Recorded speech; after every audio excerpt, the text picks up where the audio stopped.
தமிழக அரசியல் மற்றும் நிர்வாக வட்டாரங்களில் புதிய பரபரப்பை ஏற்படுத்தும் வகையில் தமிழகத்தின் பொறுப்பு ஆளுநர் ராஜேந்திர விஸ்வநாத் அர்லேக்கர் அவசரமாக டெல்லிக்கு அழைக்கப்பட்டிருக்கிறார். அதன் பேரில் அவர் இன்று டெல்லிக்கு பயணம் மேற்கொள்கிறார். தமிழகத்திற்கு முழுநேர ஆளுநரை நியமிப்பது தொடர்பாக முக்கிய ஆலோசனைகள் நடைபெற உள்ளதாக தகவல்கள் தெரிவிக்கின்றன. இந்த பயணத்தின் போது பிரதமர் நரேந்திர மோடி மற்றும் மத்திய உள்துறை அமைச்சர் அமித்ஷா ஆகியோரை அர்லேக்கர் சந்திக்க இருப்பதாகவும் சொல்லப்படுகிறது. மேலும் தமிழகத்தின் தற்போதைய அரசியல் சூழல், நிர்வாக நிலைமை மற்றும் ஆளுநர் மாளிகை தொடர்பான பல்வேறு விவகாரங்கள் குறித்தும் அவர் விரிவான அறிக்கையை சமர்ப்பிக்க வாய்ப்பிருப்பதாக தகவல்கள் வெளியாகியிருக்கின்றன. முன்னதாக தமிழக ஆளுநராக இருந்த RN ரவி மேற்குவங்க ஆளுநராக மாற்றப்பட்டதை தொடர்ந்து கேரள ஆளுநராக இருந்த ராஜேந்திர விஸ்வநாத் அர்லேக்கருக்கு தமிழகத்தின் கூடுதல் பொறுப்பும் வழங்கப்பட்டது. இதனால் கேரளம் மற்றும் தமிழ்நாடு என இரண்டு முக்கிய மாநிலங்களின் அரசியல் மற்றும் நிர்வாக பொறுப்புகளை ஒரே நேரத்தில் கவனிக்கும் சூழல் உருவானது.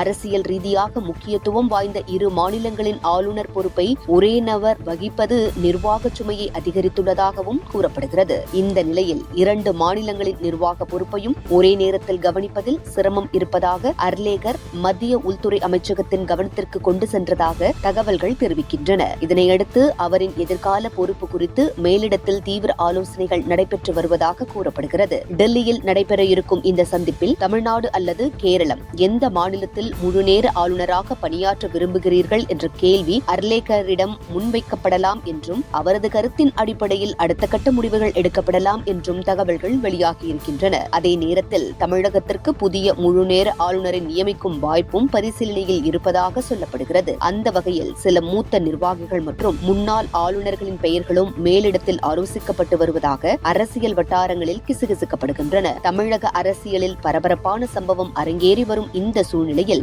ஆளுநரின் இந்த பயணம் தமிழக அரசியலில் முக்கியத்துவம் வாய்ந்ததாக பார்க்கப்படுகிறது. முன்னதாக இருந்த ஆளுநர் RN ரவியை திமுக அரசு எதிர்த்து வந்தது அனைத்து விவகாரத்திலும் முரண்பட்டு இருக்கையில் தற்போது அர்லேக்கர் அவருடன் மாநில அரசு சுமூகமான போக்கை கடைபிடித்து வருகிறது என்பது குறிப்பிடத்தக்கது.